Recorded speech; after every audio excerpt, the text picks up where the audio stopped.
ito yung regional director ng DPWH ng Region 5. Mr. RD ng Region 5. Ikaw ba'y isa sa mga regional directors ng DPWH na pupunta kay Diskaya para mag-alok ng proyekto? Wait. This is in connection with the earlier question of Senator Sherwin na parang ang nangyayari, bawal na nga, unconstitutional na nakikialam yung kung sino-sino pagkatapos na mailagay na sa NEP. Ay binanggit mo yung pangalan na dalawa, Regional Director Eduardo Virgilio at Assistant District Engineer Henry Alcantara. So kailangang malinawan po ito kung sino ang nakikialam sa pag-execute po ng project pagkatapos ito ay mailagay na po sa batas. Continue. RD of DPWH sa Region 5. Mr. Chair, can we... Yes, sir. Can you answer the question? Yes, sir. Good afternoon po, Mr. Chair. I would like to say that I do not know exactly the exact address or location of the office address of St. Gerald. I never went to that office. And I categorically say that those allegations mentioned by Mr. Diskaya, I did not receive those percentage. So that's all, sir. But I know Be sure, ha? You are under... Yes. Nakapag-out ka na ba? Yes. Di pa? Tapos na, sir. Tapos na. So, dinay mo na tumatanggap ka ng SOP from the Diskayas? Yes. Sa mga project na doon? I denied that, sir. I denied that. And for my memory, I awarded to him last year one project. And that's a road project. And for current year, I think I awarded him one flood control project. That's all, sir. Flood control? Yes, sir. Okay. Si Alcantara? Before that, you want to reply to the statement of the regional director? Kasi nasa paragraph 22, binanggit mo ang kanyang pangalan, unang-una siya. Ang mga porsyentong ito, 25% ay ipinipilit sa amin bilang karaniwang kalakaran nila na wala akong kakayahang tanggihan. Binanggit mo si Regional Director Eduardo Virgilio ng DPWH Region 4 o Region 6. Tinatanggi niya. What do you say? Mr. Chair, katunayan nga, nung makalawang araw, bago po yung humihingi ako ng tulong sa kanya kasi na-freeze ng bangko ang mga account namin kahit wala pang court order ng AMLAC, sabi ko na baka pwede pong makautang at makahingi ng tulong. So ngayon po, ang nangyari po nito, mukhang naramdaman niya na magsasalita na ako kaya sinauli po niya yung 25% plus parking fee, kulang pa nga. Kailan nangyari ito? Nung makalawa lang po, yung engineer, yung driver po niya ang nagsauli. No, 3 days ago. Tapos yung pangalawa na sumunod, yung parking fee naman ang isinauli. Mr. Chair. Totoo ba, Mr. Chair? Pasagutin natin si RD kung totoo. Ano, sinauli mo?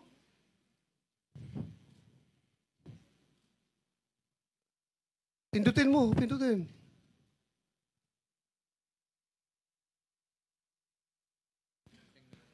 Sagutin mo kung totoo ba na sinauli mo yung 25% na SOP na binigay sa'yo. No, I did not return any money to him. So it's your word against their word? Yes, sir. Sigurado ka? Yes, sir. Kapag mapatunayan namin ito, we can cite you in contempt. Yes, sir. Ha? So ano? Bali yung driver po niya ang inutusan niya. Tapos... Sinong driver niya? Anong pangalan? Ano po, bali si ano yun? Okay lang, Mr. Chair? Yeah, pakicheck. Silipin ko sa phone ko. We need the truth. Hindi tayo dito Anong pangalan ng driver mo? Arde? Bago siya magsabi, ano pangalan ng RD Hindi, mo? siya na muna Mo? para Ang pangalan po niya na alam ko lang ay June, tao ni R.D. Virgilio Eduarte. Tapos kinuha naman po ng aking engineer yun, nagkita sila. Kasi natatakot na siyang ibalik sa akin sa office yung pera. Kaya nagkita lang po sila sa isang lugar. Parking yata yun, sa parking. Ano, RD? My driver, the name is James po. James. James. O, sige. baka James Jr. Sige, kayong pagbalik, kalimutan natin. Doon tayo sa pagbigay. Pagbigay, sino nagbigay ng 25% sa kanya? Ano po, yung driver po niya, inutusan niya. Hindi, pagbigay. Hindi yung pagbalik. Sinauli mo ang 25%, di ba? Hindi, siya po ang nagsauli ng sa akin, ng pera. sinauli niya sa'yo. Opo, binalik so niya. ngayon, dinideny niya. Ngayon, dito tayo mag-concentrate sa pagbigay mo. Nung binigay ko po, nagtatawagan lang po kami, tapos pumupunta po sa office namin yung driver niya para kunin yung pera. Anong pangalan ng driver niya? June lang po, hindi ko kilala yung ano. Pero sa akin po yung contact number ng tao niya. June ang pangalan. So, wala kang isa sa uli kung wala siyang binigay. Di ba? So, ibig mo magsabihin na wala siyang binigay sa'yo?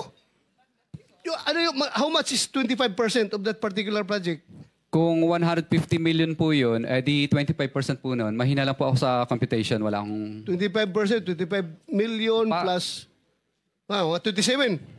Oh, Parang ganun po. Oh, Parang 30, around 30. Opo. Mga naglalaro po sa ganyan. So, you are denying na wala kang natanggap sa kanya? Kaya wala kang sinauli? But he just admitted na may sinole. Ha? Kala ko may admission na sinole. Wala rin. Hindi siya Anyway, Mr. Chair, we will... Mr. Diskaya, alam mo yung cellphone number ni Regional Director? Okay lang po, basahin ko. Hindi, alam mo. Ay, opo. So kapag kung totoo ang sinasabi mo na nagbibigay ka nga ng ganitong komisyon, kinatawagan mo siya kung natanggap o hindi. Yes po, Your Honor. Ano yung ano ang CP number niya? Okay lang, basahin ko po. Kasi kahit cellphone ko, hindi ko kabisado eh. Hindi, wag Tinitingnan na. ko lang. Kasi hindi natin pwedeng ano yun. Pero alam mo yung number niya. Opo. Mamaya ay pwedeng makita ng staff namin na talagang siya nga number niya yan. Opo. Thank you. May mga text messages ba kayo, Mr. Chair, ni engineer? Ano na po? May Viber exchange lang. may messages kayo sa Viber. Meron po, pero syempre nag-disappear po yun eh. Ano nga mga messages doon sa Viber? Ano mga sinasabi? Pero kadalasan po, Mr. Chair, is ano lang po, tawagan talaga. Tawagan. So kung tawagan, wala tayong problema, Mr. Diskaya, kasi yung mga phone logs ng mga calls mo, sa pagitan mo at saka kung sino pa, dito ay kay Director, Regional Director, Mr. Chair?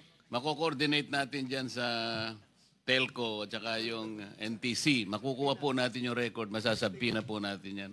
Anyway, yan po Chair? yung mapapatunayan natin sa tamang panahon. Yes, Senator. Mr. Chair and Senator Bato, kung alam natin kung saan yung parking, baka may CCTV rin. So lang, ang nakakalam sa binyo, ikaw, di ba?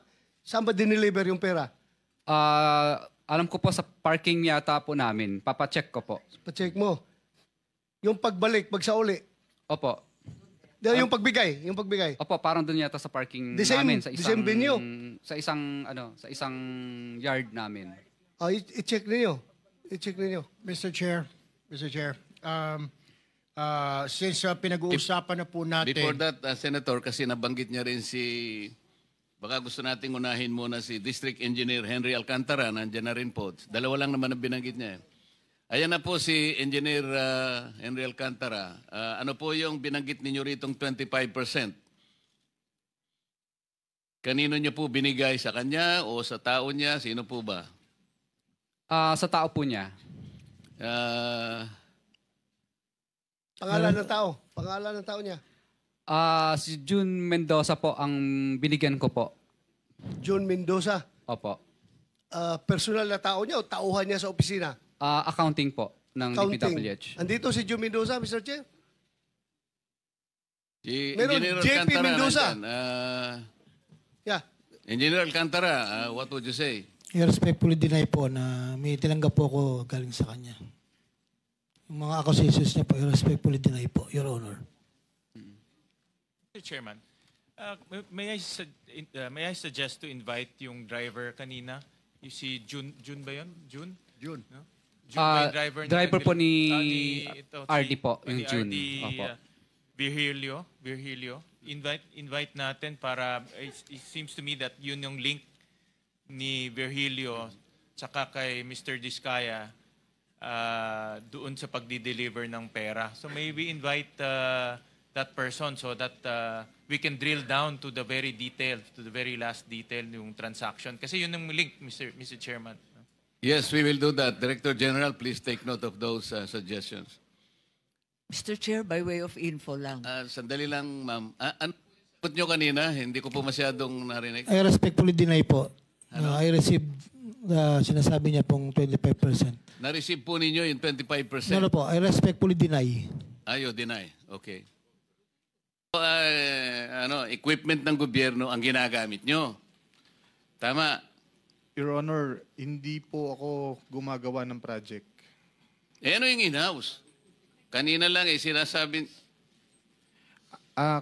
Kagaya po nung nasabi ko po, pag po si SYMS nagdala po ng pera kay DE po, sa akin lang po nilalagay dahil po nasa taas yung kwarto ko, wala pong pumupunta doon.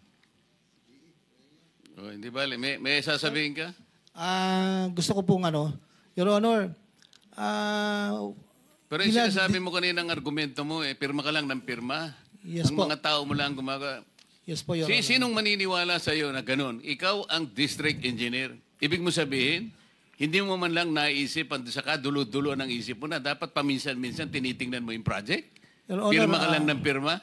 May mga actually Hindi, po. tinatanong kita, maniniwala ba kami na ang isang katulad mo na responsableng opisyal ng gobyerno, papirma-pirma ka lang, hindi mo man lang tiningnan ni minsan?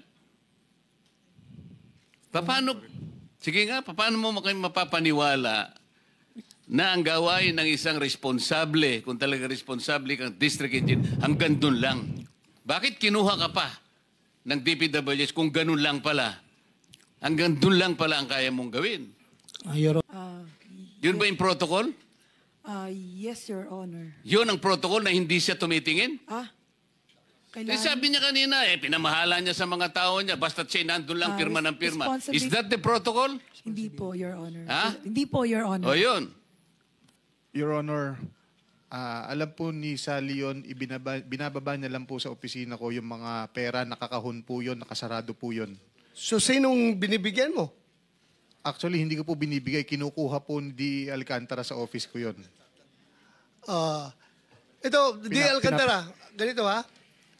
Lumalabas ngayon na parang pinapalabas ninyo na you are the least guilty. At ito mga tauhan mo ang most guilty. When in fact, ikaw ang district engineer. Yes, Walang mangyayari dyan sa distrito mo na hindi mo alam dapat. Because, ganito, you are the hope, head of procuring entity. Di ba?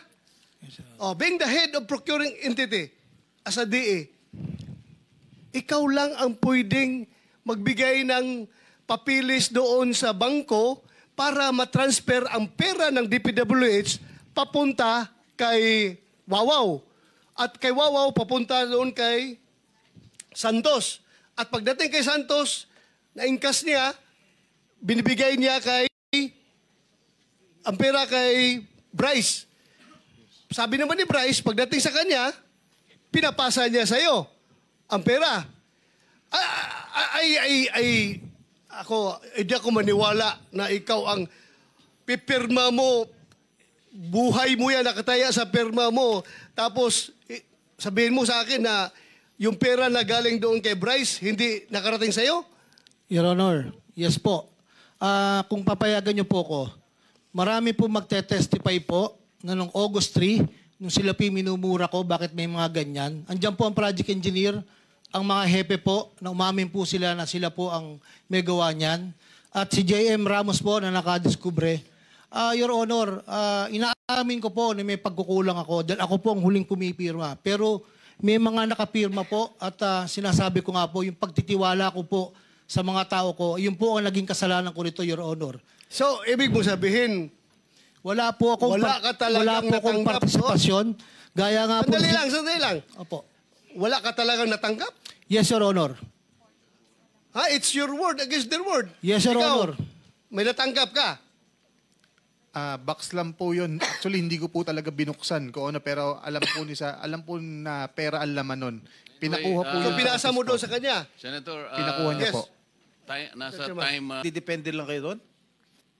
Kung ano po sir yung isubmit sir ng mga project Kasi, engineers po. katulad ng sinabi ni Senator Marcoleta, we have received a lot of reports that there were many errors in the coordinates that you submitted in the Office of the President. Ibig sabihin, are you trying to mislead the President? Yung mga pinuntahan yung mga in-inspection yung mga lugar sa Bulacan, hindi pala yun ang dapat niya puntahan? You are trying to mislead the President. Totoo yun. Pagkatapos sasabihin nyo dito, real time. Huwag nyo kaming imi-mislead. Ako naman napabilib nyo nung una. Kaya ako, sabi ko, paki-install nyo nga para tulungan namin kayo na magbantayan tayo. Gusto namin tumulong talaga eh. Paano magiging real time? Once a month. Kita lang ito talaga lahat na hindi kayo masyadong seryoso sa inyong ginagawa. Dahil alam nyo, kung kayo sa military, nagbigay kayo ng maling grid coordinates, tapos nag-request kayo ng call for fire. Binigay nyo yung grid coordinates na yan, paghingi nyo ng request for fire support galing sa akin, paliparin ko yung mga mortar ko, yung aking mga howitzer, mga kanyon, bagsakan yung coordinates na binigay nyo, patay yung mga inosenteng tao doon na hindi dapat mamamatay dahil mali ang binigay ninyong grid coordinates. Patay. So, hindi nyo alam yung ganung mga consequences na mali pala yung ginagawa niyo. Thank you, Mr. Chair. Mr. Chair, if I may. Yes, Tapos Senator. na kayo dito kay